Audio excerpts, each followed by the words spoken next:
In this section, we're going to bring back even more of the things that you've done in previous years. Now, the first thing that we're going to talk about is we're going to talk about our exponent laws. So the 6 exponent laws that we had developed in grade 9. For example, the product of powers. Now, I know that I did not teach the specific names, but I did teach the process. So, for example, if you have x to the power of m multiplied by x to the power of n, well, it's just going to take in x and to the power of n plus n, which means if I were to say take 5 cubed and multiply it by 5 to the power of 4, that would be 5 to the power of 7. Because if this is 5 cubed, it means 5 times 5 times 5. And we're going to be multiplying it by 4 more 5s, well, there's going to be 7 5s. If I were to take, say, 5 to the power of 5, and I divide it by 5 squared, well, that would mean that you would have 5 5s in the numerator and 2 5s in the denominator. We would be left with 3 left in the numerator, which is known as the quotient of powers. These first two are talking about having the same base. So if you have the same base and you're multiplying, you add your exponents. If it's the same base and you're dividing, you would subtract your exponents. 5 subtract 2 is 3. Third exponent law is the 0 exponent law.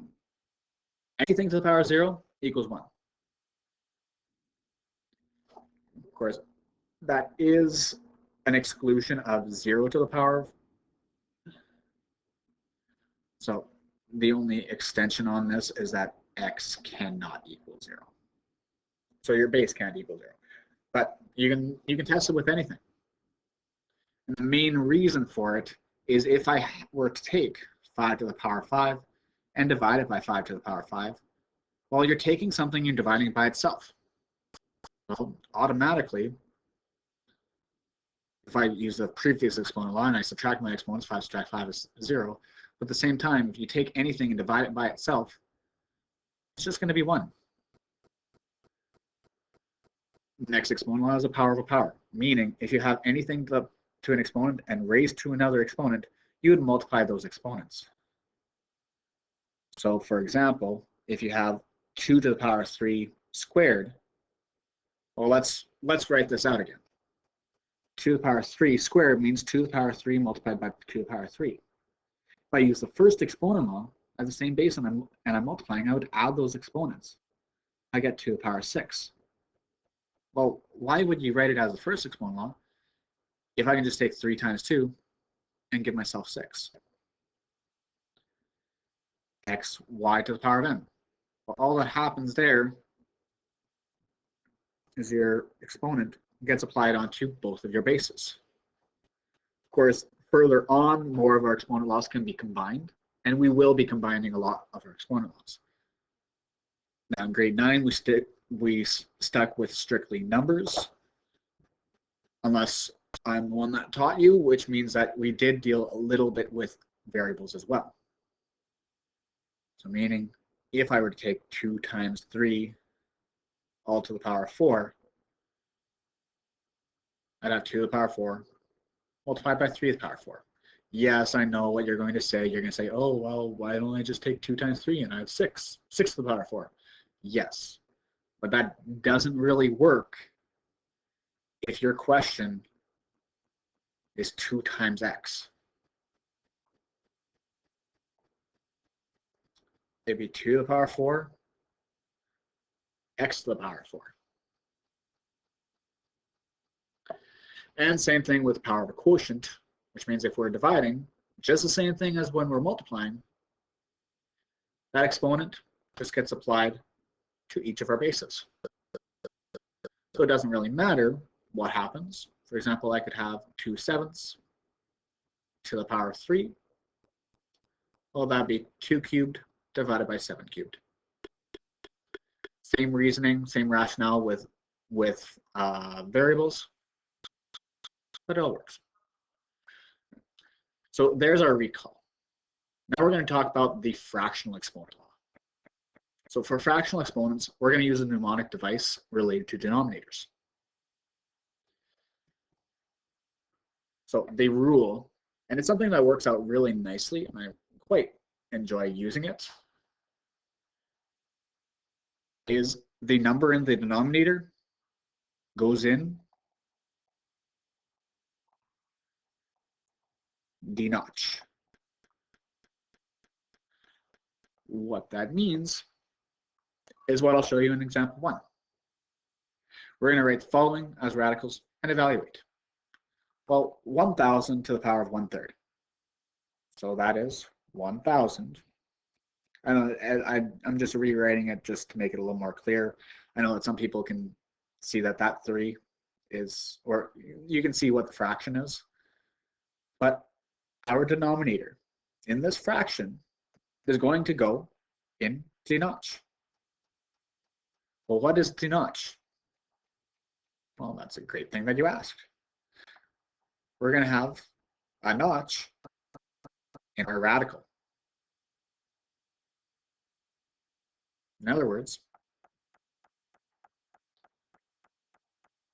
it's our index. If you were to type in 1,000 to the power of 1/3, now of course if you're using a calculator, please be careful. And if you just use the 1/3, it works. Your answer is going to come out as 10. At the same time, if you just type in the cube root of 1,000, it is going to be 10. Some of you may already be looking forward to it or looking at it and can already start seeing, oh, what about this 1? Well, we're going to deal with it. At the same time, I might as well address it right now. That 1 is just going to stay right there. The numerator is just going to stay as an exponent. 1,000 to the power of 1 is still going to stay as 1,000, so that one's not going to change. What will change is when that numerator changes value. Right, so our next one, if we have 0.25 to the power of 1/2, well, the denominator, which is a 2, goes in d notch.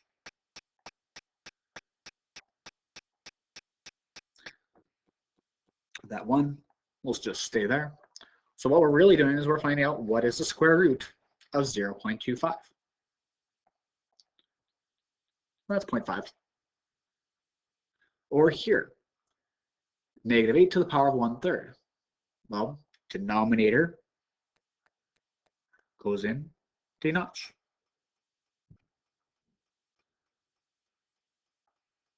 If I want to find out the cube root of -8,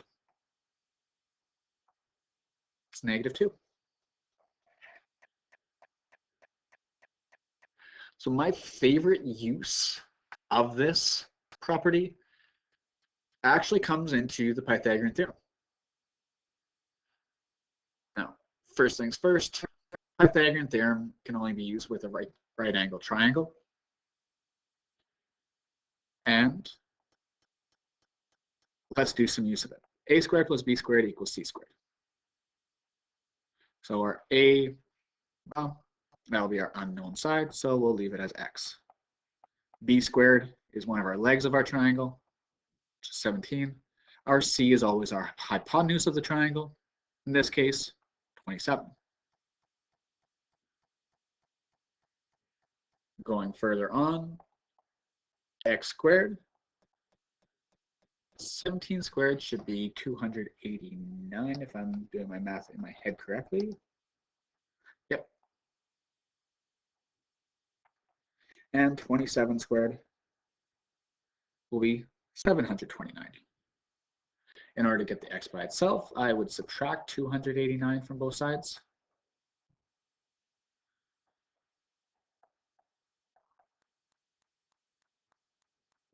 And I get 440. So here comes into effect of what this all is.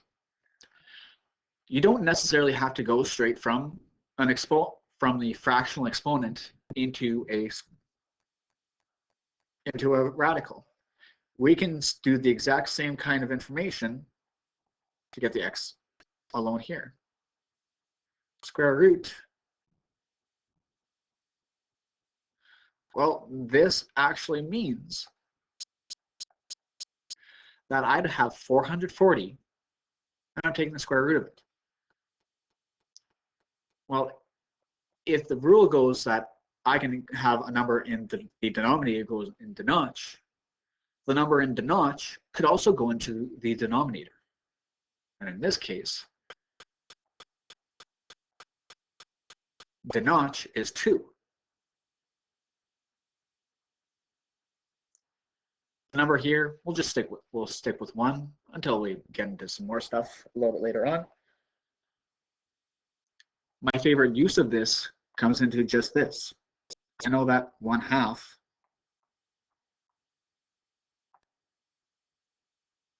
is 0.5, which means if I'm using my Pythagorean theorem and I don't want to go back in and just type in second square root of 440, I can just leave my 440 in my calculator.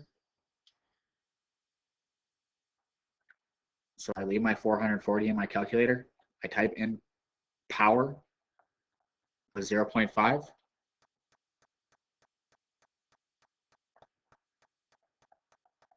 And x is 20.9761766. So this is just my favorite use of it. Do you have to use that? No, I'm just showing you another way and what can be done. So what we're going to do is we're going to do some radicals here. We're going to write things as some radicals and evaluate them.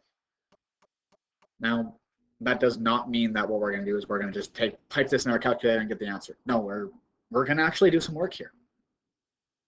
Now, the beautiful thing is if the denominator goes into notch, there's 2 ways that this can be done.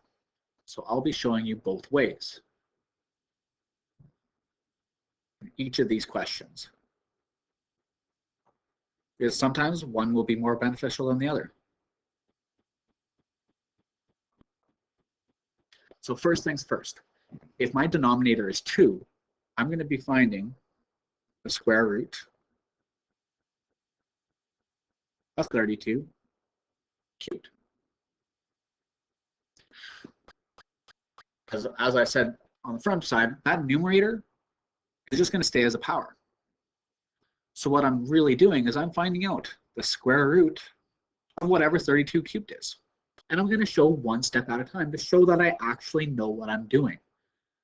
I expect you to show your work. So 32 to the power 3 is 32,768. Now I'm going to find out the square root. So there's multiple ways. At the same time, you do have an answer button on your calculator, which becomes a lot of, or comes into a lot of use.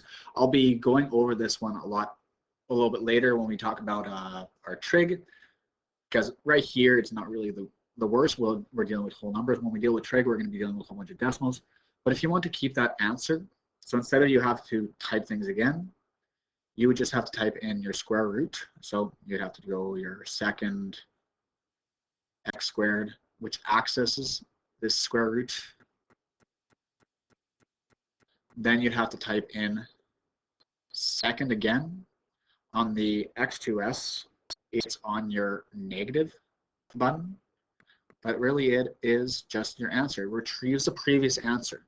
So all calculators should have an answer key, and all it does is retrieve the previous answer. So if I type in 32 cubed and get 32,768, if I want to find out the square root of this without having to type in 32768, I'd have to type in and use my answer button to find out what is the square root of that previous answer. In this case, it's 181.02.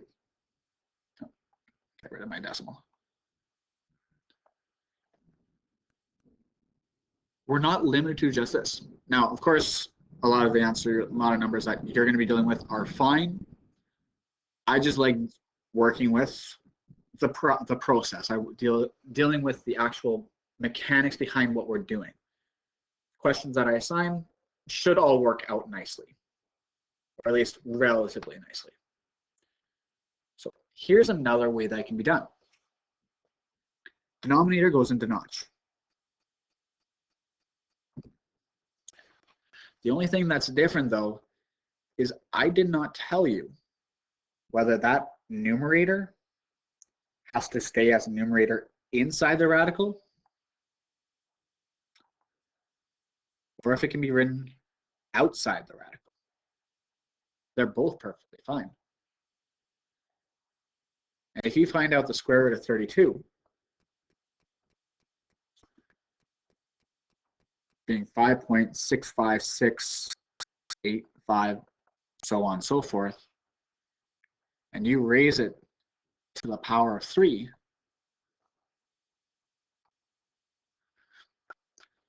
you still get 181.02. Now I'm just rounding to the nearest hundredth, just because. So these are two uses. Sometimes it's going to be more beneficial to leave the numerator underneath the radical. Sometimes it's going to be more beneficial to leave the radical outside. Let's deal with another one. So first way, we could be dealing with the cube root 16 squared, leaving that numerator underneath the radical. 16 squared should be 256.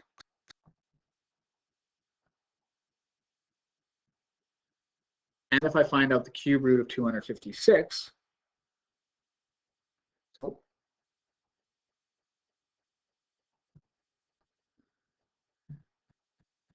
I get 6.3496, blah, blah, blah. You can do the exact same thing in the other way. Cube root of 16,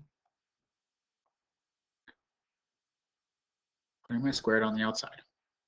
So I want to find the cube root of 16. Cube root of 16, 3 second to access that x root. I get 2.5198, blah, blah, blah, to the power of 2. I still get 6.3496. Before I go any further, because this one should work out quite nicely, right?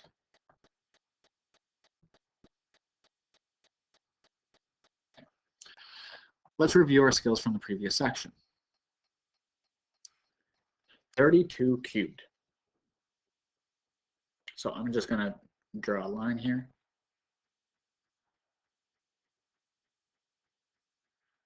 Now, I'm going to be honest, this one probably only works the one way. It doesn't really work the secondary way.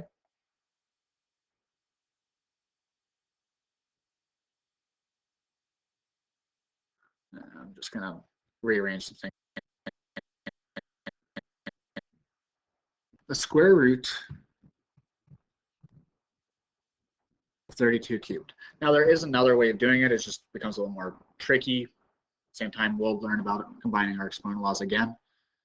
32 cubed. Well, I'm finding out the square root of 32 cubed. Well, 32 cubed means that's actually 2 to the power 5 cubed, which means it's the square root of 2 to the power 15, because that's one of our exponent laws. If you have an exponent with an exponent, you multiply those exponents. Now I have to find out how many times does 2 go into 15. Again, this is tying back to our previous section. 2 goes into 15 7 times, which means I'd have 15 2's, and I would be able to find out 7 groups of 2. There would be 1 2 left underneath that square root. Sorry, my writing is going a little bit lopsided here. Here, do some quick angled adjustments. Sorry about that. 2 to the power 7. Oh, that's 2 to the power of 8. 7. Writing as a simplest radical would be 128 square root of 2. If you want to type in 128 multiplied by the square root of 2, you get 181.02. Same reasoning, same rationale here. We're going to find out the cube root of 16 squared. I know that 16 is 2 to the power 4. Again, exponent with an exponent, you multiply those exponents. So I'm finding out the cube root of 2 to the power of 8. How many times does 3 go into 8? Well, it goes in twice. So that base of 2 comes out 2 times. How many would be left over? 2.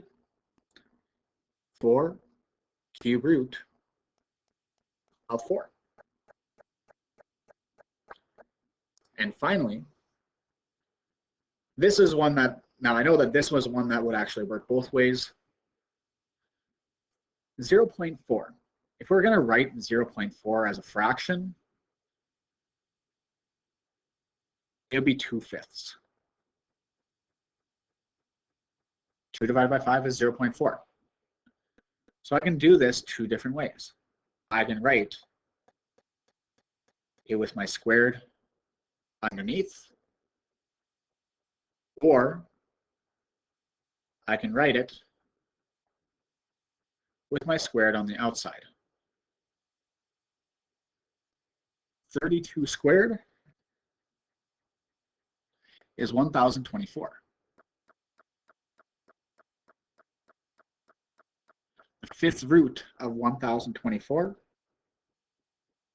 think it should work. Should work out as 4. If you want to double check. Yes. I can do the exact same thing over here. The fifth root of 32. Well, the fifth root of 32 is 2. Still have that squared on the outside. 2 squared is 4.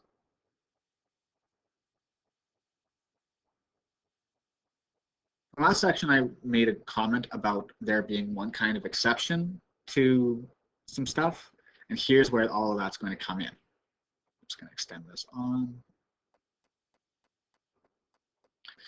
So it doesn't really matter which way this works.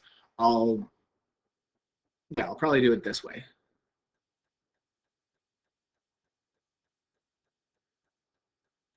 So 32 is 2 to the power 5. So it's still being squared. Power with a power means 5 times 2 is 10. So 2 to the power of 10. How many times does 5 go into 10? Well, it goes in 2 times. So I'd be taking that 2 outside 2 times. But because, so if I did this the other way and I had 10 2s, 3, 4, 5, 6, 7, 8, 9, 10. If I take out my group of 5 identical objects in both of these cases, I'm not going to have anything left underneath the radical. Technically, what is left is a 1. But the fifth root of 1, just like we had done before, every single power of 1 is, the roots are all going to be 1. 1 to the power of 5 is 1, which means the fifth root of 5 is also, or sorry, fifth root of 1 is also 1. So no matter what, this is kind of irrelevant to actually write because this is just going to equal 1. Anything times 1 is going to be itself. Our answer on this one is still going to be 4. It's just multiplying by the fifth root of 1. But again, it's really irrelevant to have to write it because it just equals 1. 2 squared times 1 is still 4.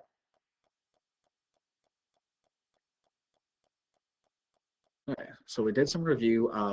So writing denominator into notch, numerator is just your power. Did some review of writing things in simplest radical forms. And then let's just go backwards. So if we want to write things in exponent form, yeah, there's a lot of space. I think I'm just going to create some more space on there. Denotch is going to go in denominator. That numerator is just the that exponent is just the numerator. If there's no notch, no index stated, it's 2, which means I have 5 to the power of 5 over 2. And there we go. Okay. Go and have fun.